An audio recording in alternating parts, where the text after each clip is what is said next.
Check the step-by-step process of redeeming the cashback earned through rewards. First, open the SyenApp application and click on the rewards screen.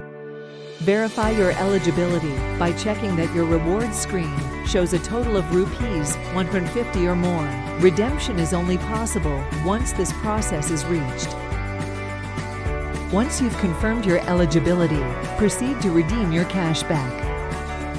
You can redeem by entering your correct UPI ID, phone number, name, and desired redemption amount. Ensure that all the information provided is correct.